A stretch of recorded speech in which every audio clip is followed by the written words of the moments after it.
అమ్మాయి అయినా అబ్బాయి అయినా ప్రతి ఒక్కరికి కొన్ని నైతిక హక్కులుంటాయి.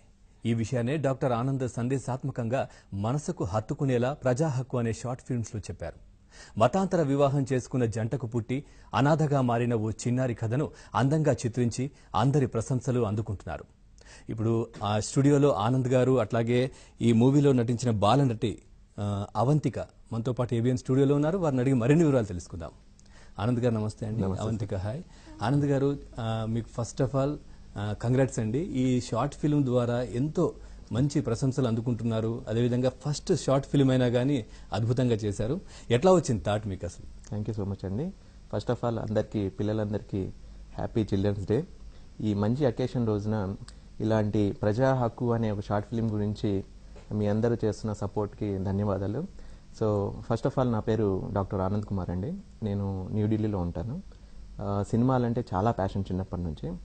సో అక్కడే డైరెక్షన్ కోర్సు అవన్నీ చేసిన తర్వాత ఒక సోషల్ రెస్పాన్సిబిలిటీ ఫిలిం చేయాలి అనే ఒక ఐడియాతో పిల్లల కోసం, పిల్లల గురించి ఏదైనా ఒకటి చేయాలి అనే ఒక సంకల్పం చిన్నప్పటి నుంచి ఉండేది. సో అలా జరుగుతున్న టైంలో ఒక స్క్రిప్ట్ రాసుకోవడం జరిగింది. అదే ఈ ప్రజా హక్కు అనే షార్ట్ ఫిలిం. దీనిలో బేసిక్గా మేము గర్ల్ చైల్డ్ ఎడ్యుకేషన్, అమ్మాయి చదువు, పిల్లలు వాళ్ళు కనే డ్రీమ్స్కి పేరెంట్స్, టీచర్స్ ఎలా సపోర్ట్గా ఉండాలి అనే ఒక పాయింట్. దాంతోపాటుగా రాజ్యాంగం మనకు ఎన్నో హక్కులు కల్పించింది. సో ఆ హక్కులు ఏమేమి ఉంటాయి? సో చదువుకునే హక్కు, right to education, right to food, right to leave, ఇలాంటి మానవ హక్కులన్నింటినీ జోడిస్తూ బాలలకు, ముఖ్యంగా బాలలకు వాళ్ళకి ఏ హక్కులు ఉంటాయి అనే ఒక సెంట్రల్ పాయింట్ను తీసుకొని దాంతోపాటు ఒక కూచిపూడి అనే ఇండియన్ క్లాసికల్ డ్యాన్స్ని జోడించి ఒక 15 నిమిషాలు షార్ట్ ఫిల్మ్ చేయడం జరిగింది. సో అదే ప్రజా హక్కు. సో ఇది ఒక షార్ట్ ఫిల్మ్లానే కాకుండా ఒక మనసుకు హత్తుకునేలా షార్ట్ ఫిలిం అనమాట. రీసెంట్ వచ్చిన షార్ట్ ఫిల్మ్స్ అన్నిట్లోనూ out of the box short film. And making పరంగా కానీ అన్నిటి పరంగా కానీ చాలా సూపర్గా వచ్చింది. ముఖ్యంగా ప్రొడ్యూసర్ ఎన్ఎస్ నాయక్ గారు, అనుపమ రెడ్డి గారు దీనికి చాలా సపోర్ట్ చేశారు. And this girl Avantika, she did fantastic job and along with the lead artist జై అనమాట. So thank you so much అండి. మీ అందరికీ నా యొక్క thanks. And that's how it started. Okay అండి. అవంతిక, ఇప్పుడు నువ్వు చెప్పు, ఫస్ట్ ఏంటి ఎడ్యుకేషన్ ఏంటి? ఎడ్యుకేషన్ ఏం చదువుతున్నావు? నేను సిక్స్త్ క్లాస్. నమస్కారం, నా పేరు అవంతిక వందనపు. నేను తెలుగు ఫిల్మ్ ఇండస్ట్రీలో ఒక చైల్డ్ ఆర్టిస్ట్ని. నేను మహేష్ బాబు గారితో బ్రహ్మోత్సవంలో చేశాను, నాగ చైతన్య గారితో ప్రేమంలో కూడా చేశాను. నా first full length short film ప్రజా హక్కు. సో నేను యాక్చువల్గా 6th క్లాస్ చదువుతున్నాను. ప్రజా హక్కులో కూడా నా క్యారెక్టర్ అమ్రీన్ అవంతిక కూడా 6th క్లాస్లో చదువుతుంది. కానీ మేమిద్దరం చాలా డిఫరెంట్. అమ్రీన్ అవంతిక ప్రజా హక్కులో చైల్డ్ లేబరర్, ఇటుకల దగ్గర పనిచేస్తూ ఉంటుంది. అక్కడ ఆమెకి ఎడ్యుకేషన్ ఉండదు, నాకు ఉంటుంది. అండ్ నాకు పేరెంట్స్ ఉన్నారు who take care of me very well. కానీ అమ్రీన్ అవంతిక ఉండరు. సో ఆమెని ఎట్లా హెల్ప్ చేస్తారు జనాలు, జర్నలిస్ట్ ఒక్కరు ఆమెను ఎట్లా హెల్ప్ చేస్తారు, జర్నీ అంతా ప్రజా హక్కులో పోర్ట్రే చేశాను. అదేవిధంగా ఇటుకల ప్లేస్ లో పనిచేసేటప్పుడు ఎట్లా అనిపించింది? అంటే చాలా మంది అట్లాంటి ప్లేస్ లో పనిచేస్తూ ఉంటారు, మనకు కనిపిస్తూ ఉంటారు. అంటే ఫస్ట్ టైం అక్కడికి వెళ్ళావు, ఆల్రెడీ చదువుకుంటున్నావు, కానీ ఆ షూటింగ్ కోసం అని చెప్పేసి అక్కడికి వెళ్ళి వర్క్ చేస్తున్నావు. ఎలా అనిపించింది? వాళ్ళు ఏమైనా గుర్తొచ్చారా? ఇటుకల దగ్గర పనిచేస్తుంటే 5 నిమిషాలు అక్కడ జస్ట్ షూట్, ఒక్క షాట్ కోసం ఆ ఇటుకల దగ్గర పనిచేస్తుంటే ఆ ఇటుకల మధ్యలో ఉన్న యాష్ అంతా కళ్ళలో ఊరికనే పడుతూ ఉంటుంది. సో ఇట్లా వాటర్తో కడుకోవాల్సి వస్తుంది. చాలా కన్ఫ్యూజింగ్గా, చాలా ఫ్రస్ట్రేటెడ్గా ఉండే. ఎందుకంటే దుమ్ము, ఇటుకల పొడి అంతా నా కళ్ళలో పడుతుంది. 5 నిమిషాలకే నేను అంత కష్టపడితే చైల్డ్ లేబరర్స్ అక్కడ 5 గంటలు 12 అవర్స్ అక్కడ ఉంటున్నారు. So I was able to imagine వాళ్ళు ఎంత కష్టపడుతున్నారు. ఆనంద్ గారు, గవర్నమెంట్ కూడా చాలా ప్రొవైడ్ చేస్తుంది ఈ చైల్డ్ లేబర్స్ చదువుకోవాలని చెప్పేసి ఇవన్నీ చేస్తున్నారు. కానీ అవేర్నెస్ ఎందుకు రావట్లేదు అంటారు? అంటే వాళ్ళ వరకు చేరట్లేదా అసలు? ఎందుకు అట్లా? అంటే ఈ అవేర్నెస్ గవర్నమెంట్ చేస్తున్నారు, చాలామంది ముందుకు వస్తున్నారు, ఎన్జిఓస్ కూడా ముందుకు వస్తున్నారు. కానీ unless until what I feel as a responsible citizen of India, individual responsibility అనేది చాలా ముఖ్యం. ప్రతి దానికి మనం గవర్నమెంట్ బ్లేమ్ చేయడమో లేదంటే వ్యవస్థను బ్లేమ్ చేయడమో చేస్తూ ఉంటాం. కానీ పర్సనల్గా ఏం చేయం యాక్చువల్గా. సో వాళ్ళు చేయలేదు వీళ్ళు చేయలేదని మనం ఎవరో మీద వేసే కంటే కూడా we should take the first step. మనం ఇనిషియేషన్ మన దగ్గర నుంచి మొదలైతే ఆటోమేటిక్గా పీపుల్ విల్ ఫాలో అస్ ఎప్పుడైనా కానీ. సో ఎవరైనా మీ కళ్ళ ముందు చైల్డ్ లేబర్ చేస్తున్నా కానీ, ఎవరికైనా కానీ ఏదైనా ఎడ్యుకేషన్ హెల్ప్ కావాలన్నా కానీ, ఏదైనా చేయాలని అనుకుంటే మనం ముందుకొచ్చి సపోర్ట్ చేయడం మొదలు పెడితే ఎప్పుడైనా కానీ అది నాంది పలికిన వాళ్ళం అవుతాం. దాని ద్వారా మంచి వ్యవస్థని, ముఖ్యంగా రాబోయే భావితరాలకి బంగారు భవిష్యత్తుని ప్లస్ ఒక మంచి భారతదేశాన్ని నిర్మించాలి అని అనుకుంటే ప్రతి ఒక్కరూ ఇండివిజువల్గా రెస్పాన్సిబిలిటీ తీసుకొని ముందుకెళ్ళాలి. అప్పుడే మనం మంచి సమాజాన్ని నిర్మించగలుగుతాం. అదేవిధంగా మీరు ప్రజా హక్కులో ఒక ప్రజా హక్కు అని పెట్టారు, కానీ చాలా హక్కులు చూపించారు. దాంట్లో ఏమేం కావాలి అంటే చైల్డ్ లేబర్కి సంబంధించి, మళ్ళీ అదేవిధంగా చదువుకోవాలని చెప్పేసి, అదేవిధంగా ఈ క్యాస్ట్ ఫీలింగ్ వీటి ఉండొద్దు అని చెప్పేసి ఇట్లాంటివి చాలా చూపించారు. అంటే ఎట్లా ప్రిపేర్ చేసుకున్నారు మీరు? ముందు నుంచే ఇంట్రెస్ట్ గా ఉండాలా, లేదంటే మీరు ఇవన్నీ సమాజంలో చూస్తూ ఇవన్నీ ద్వారా అంటే మీరు పబ్లిక్ లో అవేర్నెస్ తీసుకురావాలని చెప్పి చేశారా? యాక్చువల్లీ మాది చాలా పేద కుటుంబం చిన్నప్పటి నుంచి. సో చాలా మంది మా ఫ్యామిలీస్లో కూడా ముఖ్యంగా అమ్మాయిలు చిల్డ్రన్ అంటే ఎడ్యుకేషన్ డ్రాప్ అవుట్స్ చాలా మంది ఉండేవాళ్ళు అనమాట. 2వ తరగతి 3వ తరగతి చదివి మానేయడం, తర్వాత పనిలోకి వెళ్ళిపోవడం, అలాంటి బికాస్ ఆఫ్ ఫైనాన్షియల్ క్రైసిస్ అనమాట. సో అలాంటి ఫ్యామిలీలో పుట్టి పెరిగిన నేను నా సొసైటీలో ఉన్న చాలా మందిని చూడడం జరిగిందనమాట, ఇలాంటి డ్రాప్ అవుట్స్ ఇలాంటివి. సో నేను ఒక రెస్పాన్సిబుల్ పర్సన్గా ఒక స్టేజ్కి వచ్చిన తర్వాత వాట్ ఐ ఫెల్ట్ ఈజ్, మనం ఇలాంటి ఒక టాపిక్ని తీసుకొని జనాల్లోకి ఒక ఎంటర్టైన్మెంట్ మీడియా ఈ ఫిల్మ్ అనేది, సో ఇలాంటి మాధ్యమం ద్వారా ఇలాంటి మంచి బాల హక్కులు, వాళ్ళ చదువుకున్న ఇంపార్టెన్స్, వీటిని మనం ఒక షార్ట్ ఫిల్మ్ ద్వారా పోర్ట్రేట్ చేయగలిగితే ప్రతి ఒక్కరు చేరుతుందనే ఒక ఆశతో ఒక డ్రీమ్తో నేను చేశాను అనమాట ప్రజా హక్కు అనే షార్ట్ ఫిల్మ్. అవంతిక, ఇంతకుముందు బ్రహ్మోత్సవం సినిమా చేసావు, ఆ తర్వాత రీసెంట్గా నాగచైతన్య సినిమా కూడా చేసావు, ఇప్పుడు ఈ షార్ట్ ఫిల్మ్. అంటే ఈ టైంలో అంటే చదువుకు ఏమైనా ఇబ్బంది కలిగిందా, ఎట్లా ఉంది?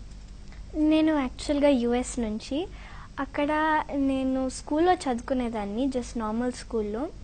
కానీ ఈ సినిమా ఆఫర్స్ వచ్చినప్పటి నుంచి నేను హోమ్ స్కూల్లో ఎన్రోల్ అయ్యాను. అంటే నేను ఆన్లైన్ క్లాసెస్ ద్వారా నేను స్టిల్ నా ఫ్రెండ్స్తోని ఇంకా టీచర్స్తో కమ్యూనికేట్ చేస్తున్నాను. సో షార్ట్ ఫిల్మ్లో నాకు ఏం ఇబ్బంది కావలేదు. కానీ ఫీచర్ ఫిల్మ్స్ చేస్తున్నప్పుడు షూటింగ్ మధ్యలో బ్రేక్స్ లోపల నేను ఈ స్కూల్ మీద పనిచేసేదాన్ని, జస్ట్ సో అంత బ్యాలెన్స్ లాగా ఉండడానికి. అంటే ఈ సినిమా చేయక ముందు ఎప్పుడైనా చైల్డ్ లేబర్స్ని చూసావా, ఎక్కడైనా కనిపించారా? రోజు చూస్తున్నానండి. మనము కార్లో వెళ్తుంటే, చార్మినార్ దగ్గర వెళ్తుంటే షాప్స్ దగ్గర పనిచేస్తూ ఉంటారు. అండ్ వాళ్ళు చాలా కష్టపడతారు, పెద్దవాళ్ళ కన్నా కష్టపడతారు. పెద్దవాళ్ళు జస్ట్ అక్కడ కుర్చీలో కూర్చొని ఉంటారు, చిన్నపిల్లలే చాలా మంది పనిచేస్తూ ఉంటారు, బ్యాంగిల్స్ చేస్తుంటారు, అండ్ వాళ్ళ ఎడ్యుకేషన్ ఉండదు. So they don't deserve that kind of treatment. అలాగే first film Brahmotsavam star super star Mahesh బాబుతో చేసావు, ఎట్లా అనిపించింది? ఏమైనా భయం అనిపించిందా? First time very lucky, thanks to all the producers and the directors and the crew for giving me an offer with Mahesh Babu garu. First time ఆయనను చూసినప్పుడు చాలా ఎక్సైట్ అయిపోయాను. జస్ట్ డ్రీమ్ అది ఆయనను కలవడానికి చాలా మందికి. నేను యాక్చువల్గా ఫస్ట్ ఫిల్మ్ ఆయనతోనే చేసినందుకు ఐఎమ్ వెరీ లక్కీ అండి. అంటే ఎలా అనిపించింది? ఏమైనా భయం అనిపించిందా అతనితో యాక్ట్ చేయడం? ఎలా అనిపించింది? డెఫినెట్గా నర్వస్ ఉంటే, ఎందుకంటే ఆయన ఎట్లా అనుకుంటారు, ఇంకా చాలా మంది పెద్ద పెద్ద స్టార్స్ ఉన్నారు అక్కడ, నాట్ జస్ట్ మహేష్ బాబు గారు, కాజల్ గారు, సమంత గారు, ఇంకా రేవతి మ్యామ్, రావు రమేష్, చాలా మంది ఉన్నారు. సో వాళ్ళ ముందు పర్ఫామ్ చేయడానికి నాకు చాలా భయంగా ఉండే. కానీ నేను మహేష్ బాబు గారి ఇంటర్వ్యూ తీసుకున్నప్పుడు అపరెంట్గా మహేష్ బాబు గారు కూడా భయంగా ఉండే, అంత పెద్ద కాస్ట్తో పనిచేయడం. అంటే యాక్ట్ చేయాలని ఎందుకు అనిపించింది? అంటే చిన్నప్పటి నుంచి కూడా ఇంట్రెస్టా, లేదంటే ఎలా సపోర్ట్ ఎవరు? యాక్చువల్గా యాక్టింగ్ అనేది నాకు చిన్నప్పటి నుంచి లేకుండే అండి. నేను యాక్చువల్గా డాన్సర్ని. సో నా డాన్సెస్లో నేను ఎక్స్ప్రెషన్స్ చాలా పెడుతుంటాను. సో నాకు ఎక్స్ప్రెస్ చేయడం చాలా ఇష్టము. అప్పుడు మా స్కూల్లో డ్రామా క్లబ్లో ఎన్రోల్ అయ్యాను, చాలా నచ్చింది నాకు. ఈ డాన్స్ పర్ఫార్మెన్సెస్ చూసి చాలామంది రికమెండ్ చేశారు యాక్టింగ్లోకి వెళ్ళంటే. మా మమ్మీ ఇంకా నాకు ఒక్కసారి ట్రై చేయమంది, నాకు చాలా ఇష్టపడ్డాను. సో ఇంకా అలాగనే మా మమ్మీ డాడీ సపోర్ట్ చేస్తూ నేను ఇక్కడి వరకు వచ్చాను. నెక్స్ట్ సాహసం శ్వాసగా అనే మూవీలో కూడా చేసావు. దాంట్లో అక్కడ ఉన్న నర్వస్నెస్ ఇక్కడ వచ్చింది. ప్రేమంలో చేసావు. అక్కడ ఉన్న నర్వస్నెస్ ఇక్కడ వచ్చిందా, కంటిన్యూ అయిందా, లేదంటే సెట్ అయిపోయావా ఈ మూవీలో? అంటే ఈ 2 షార్ట్ బ్రహ్మోత్సవం చేశాను, మరి ప్రజా హక్కు చేశాను. బ్రహ్మోత్సవం తర్వాత వెంటనే ప్రజా హక్కు, ఆ తర్వాత ప్రేమ. సో ఈ 2 వల్ల నాకు కొంచెం కంఫర్ట్ లెవెల్ పెరిగింది. అండ్ నేను డైరెక్ట్గా జస్ట్ నాగ చైతన్యని కలిశాను, వేరే ఎవరిని కలవలేదు. జస్ట్ నా షార్ట్ ఉండే కాబట్టి I was a little bit less nervous. Anand గారు, ప్రజా హక్కు ఈ షార్ట్ ఫిల్మ్లో మీరు ఎండ్లో చూపిస్తారు ఒక సాంగ్, చాలా అద్భుతంగా ఉంది. అంటే చాలా సందేశాత్మకంగా, అంటే పిల్లలకి అందరికి రైట్స్, రాజ్యాంగం ఏం ప్రసాదించింది రైట్స్, వాటన్నింటినీ అందులో చూపించడం జరిగింది. ఎట్లా ప్లాన్ చేసుకున్నారు మీరు? అయితే నేను మానవ హక్కుల మీద ఒక స్టేజ్ పర్ఫార్మెన్స్ స్కూల్లో ఒక అమ్మాయి ఇస్తే ఎలా ఉంటుందనే ఫస్ట్ ఐడియాతో, ఇండిపెండెన్స్ డే సందర్భంగా ఒక అమ్మాయి పర్ఫామ్ చేస్తే ఎలా ఉంటుంది అనే ఐడియాతో మ్యూజిక్ డైరెక్టర్ గీతా పురికి మరియు లిరిసిస్ట్ శ్రీనివాస్ మౌలి గారు వీళ్ళిద్దరితో డిస్కస్ చేస్తున్నప్పుడు ఒక మంచి అవుట్పుట్ వచ్చింది. నేనేమన్నా అంటే మానవ హక్కుల యొక్క ఇంపార్టెన్స్ దీంట్లో మొత్తం రావాలి అనే ఒక 2 minutes సాంగ్ అయినా కూడా దాన్ని అమ్మాయి స్టేజ్ మీద ఇండిపెండెన్స్ డే సందర్భంగా పోర్ట్రేట్ చేస్తే ఎలా ఉంటుంది అనేది నాకు ఒక డ్రీమ్ సాంగ్ లాగా అనమాట. సో ఆ సాంగ్ ప్రతి ఒక్కరు నిజంగా లాస్ట్లో చూసిన సినీ ప్రముఖులు కానీ ఎవరైనా కానీ అది రియల్లీ కేమ్అవుట్ వెరీ వెల్ అనమాట. చాలా మనసుకు హత్తుకునేలా, ముఖ్యంగా దాంట్లో లిరిక్స్ కూడా చాలా చాలా అట్రాక్టివ్గా ఉంటాయి, చాలా హానెస్ట్గా ఉంటాయి. సో ఆ పాట మాత్రం నాకు చాలా చాలా ఇష్టం. సో అందరి ప్రశంసలు కూడా అందుకే దక్కుతున్నాయి దీనికి, షార్ట్ ఫిల్మ్ కూడా. అవంతిక, ఆ సాంగ్ మీకు వస్తుందా? ఆ సాంగ్ నేను యాక్చువల్గా చాలా హక్కుల గురించి చెప్తుంటారు ఆ సాంగ్ లోపల. సో డాన్స్ కాకుండా పాటలు కూడా బాగా పాడతావని విన్నాం కదా? నేర్చుకున్నానండి ఒక పాట. చిల్డ్రన్స్ డే నేను యాక్చువల్గా డాన్స్, చిన్న పాట కొంచెం. ఆ సాంగ్ నాకు రాదు. అది రాకపోయినా ఏదైనా సరే. ఏం పాడమంటారు? ఏదైనా సరే నీకు నచ్చిన పాట. జనగణమన లేవాలని. అందుకే ఏదైనా చిన్న పాట పాడేసరి. సినిమా పాట ఏదైనా ఇంగ్లీష్ సాంగ్ ఏదైనా సరే. 1000 years అని ఒక పాట పాడవచ్చు. దాని తర్వాత తెలుగు. ఓకే. తెలుగు రాదండి, తెలుగు పాటలు ఏవి రావు. ఓకే, ఇంగ్లీష్ పాడు. Okay. I have died every day waiting for you. Darling, don't be afraid. I have loved you for 1,000 years. I love you for 1,000 more. All along I believed I have loved you. I have died every day waiting for you. 1,000 years. I love you for 1,000 more. Avantika, చాలా బాగా పాడావు నిజం. తెలుగు కూడా నేర్చుకోవచ్చు కదా, తెలుగు పాటలు. తెలుగు పాటలు నేను ఎక్కువ ఇంగ్లీష్ పాటలు వింటాను. డైలాగ్స్ అంత బాగా చెప్తావు, పెద్ద పెద్ద డైలాగ్స్. తను చాలా బ్రిలియంట్ అండి ఈ విషయంలో. అసలు ఎక్కడో అబ్రాడ్ లో పుట్టి పెరిగినా కానీ డబ్బింగ్ విషయంలో కానీ ఏదైనా సీన్ చెప్తే కానీ she is multi talented. She immediately takes that dubbing కూడా తను ఓన్ డబ్బింగ్ చెప్పింది అనమాట. చాలా ప్లస్ అయింది షార్ట్ ఫిలింకి. ఒరిజినల్గా మేము డబ్బింగ్ ఆర్టిస్ట్ పెడదాం అనుకున్నాం కానీ she tried and it was very very nice అనమాట. Finally came out really well. So Avantika, ఇప్పుడు తెలుగు పాట ఇంతకుముందు చెప్పావు, ఇంగ్లీష్ పాడిన తర్వాత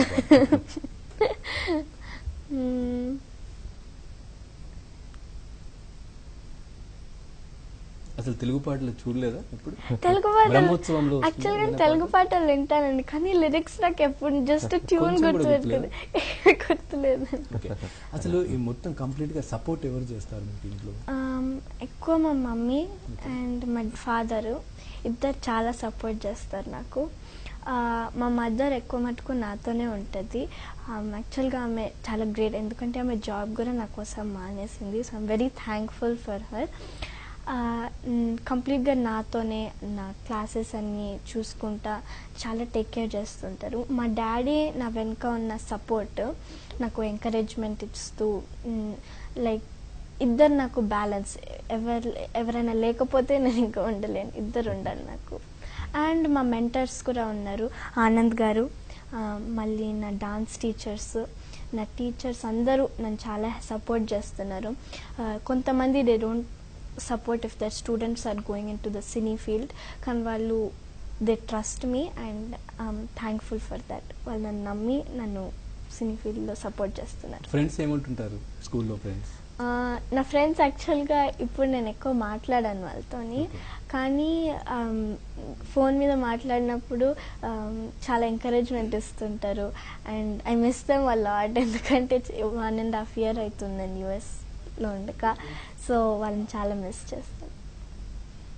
ఇంకా ఇప్పుడు మామూలుగా ఫర్దర్గా ఇంకా ఏం ప్రాజెక్ట్స్ ఉన్నాయి, ఏం చేస్తున్నారు? నేను గోపీచంద్ గారితో ఆక్సిజన్లో చేస్తున్నాను. మళ్ళీ ఒక హిందీ రీమేక్ చేస్తున్నాను, అభిషేక్ పిక్చర్స్ వారి ప్రొడక్షన్. అంటే యాక్టింగ్లో ఏదైనా కోర్స్ లాంటివి చేసావా, లేదంటే ఇంకా క్లాసికల్ డ్యాన్స్ నేర్చుకుంటున్నావు కాబట్టి ఆ విధంగా వచ్చేసిందా? రెండిట్లో, ఎందుకంటే నేను యూఎస్లో యాక్టింగ్ కోర్స్ తీసుకున్నాను, మళ్ళీ మా స్కూల్లో కూడా డ్రామా క్లబ్లో ఎన్రోల్ అయ్యాను.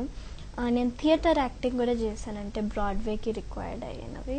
సో నాకు యాక్టింగ్ కొంచెం తెలుసు, ఎందుకంటే యూఎస్లో కోర్సెస్ చేశాను. ఆనంద్ గారు ఈ షార్ట్ ఫిల్మ్ చేసేప్పుడు ఎట్లాంటి గైడెన్స్, అంటే ఏం చెప్పారు మీకు? నాకేం చెప్పారంటే ఈ చైల్డ్ లేబర్ అబాలిష్ చేయాలని, బాల కార్మిక నిర్మూలన, మళ్ళీ గర్ల్ చైల్డ్ ఎడ్యుకేషన్ గురించి చెప్పారు మాకు. అండ్ ఫస్ట్ టైం నేను విన్నాను దీని గురించి, ఎందుకంటే ఈ మధ్యలో వచ్చే అన్ని short films either love or horror, sci fi గురించి ఉన్నాయి, కానీ ఫస్ట్ టైం సొసైటీ బాగు చేయడానికి, మన ఇండియాని ఇంకా బెటర్ ప్లేస్ చేయడానికి వచ్చిన షార్ట్ ఫిల్మ్. సో మా మమ్మీ నాకు బాగా నచ్చింది, సో మేము ఈ షార్ట్ ఫిల్మ్లో చేసాం. ఆనంద్ గారు సార్, అంటే ఇంకా ఫర్దర్గా ప్రాజెక్ట్స్ ఏమున్నాయి, ఏం చేస్తున్నారు? సో మేము కొన్ని స్క్రిప్ట్స్ రెడీ చేశాను. సో కమింగ్ డేస్లో ఒక మంచి మూవీ, ఒక సోషల్ రెస్పాన్సిబిలిటీ ఉన్న మూవీ చేద్దామనే ఐడియాస్లో ఉన్నాం అనమాట. సో బేసిక్గా I'm a society lover, so by birth కూడా చిన్నప్పటి నుంచి. సో దానివల్ల అంటే షార్ట్ ఫిల్మ్ వేరు, మూవీ మేకింగ్ ఈజ్ డిఫరెంట్ కంప్లీట్గా. ఇది 20 minutes ఉంటుంది, 2 hours ఉంటుంది. సో అది ఒప్పించడం చాలా కష్టమైన పని. బట్ ఒక సోషల్ పాయింట్ను పెడుతూనే ఎంటర్టైన్మెంట్ వేలో వెళ్దామని కొన్ని స్క్రిప్ట్స్ రెడీ చేస్తున్నాను. So maybe in the coming days with all your blessings hopefully it will come down very really, అంటే సూన్ తొందరగా స్టార్ట్ అవుతుందని అనుకుంటున్నాను. సో దాంతోపాటుగా మా ఎన్ఎస్ నాయక్ గారు, కొంతమంది నా ఫ్రెండ్స్, వీళ్ళందరూ హరికాసుల సత్యనారాయణ గారు, ఇలా దాంతోపాటు నా వైఫ్ డాక్టర్ పూర్ణిమ, వీళ్ళందరూ చాలా సపోర్టివ్గా ఉంటారనమాట నాకు.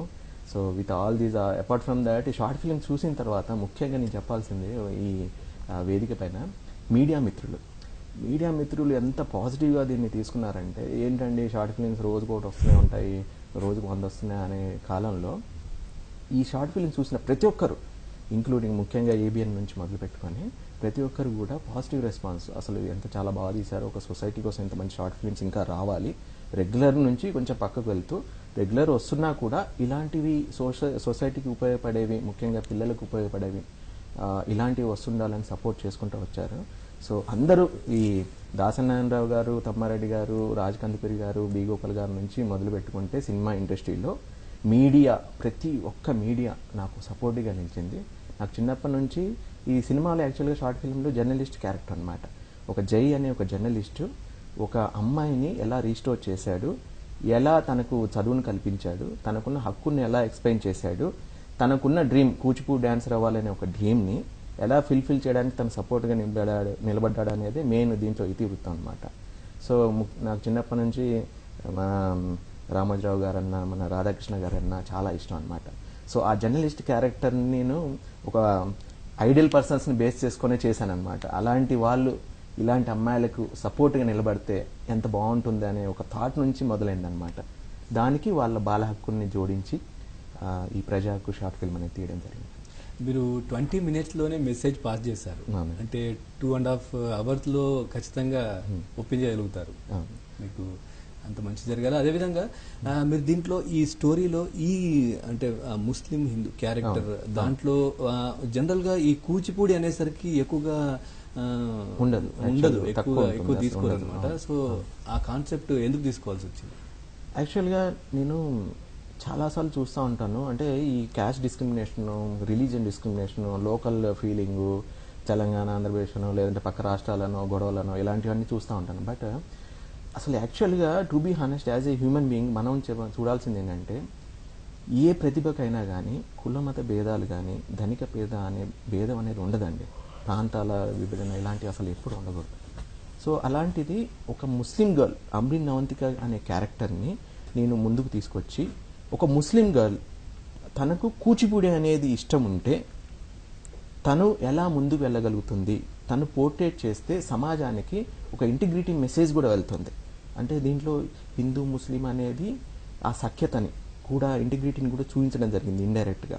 అది కూడా అందరి మనల్ని పొందుతుందన్నమాట. So there are so many social points which are included in this short film. ఆ 15 నిమిషాల్లోనే I try to portray all those అనమాట. అవన్నీ ఇంక్లూడ్ చేయగలిగాను. సో రియల్లీ ఫైనల్గా చాలా బాగా వచ్చింది.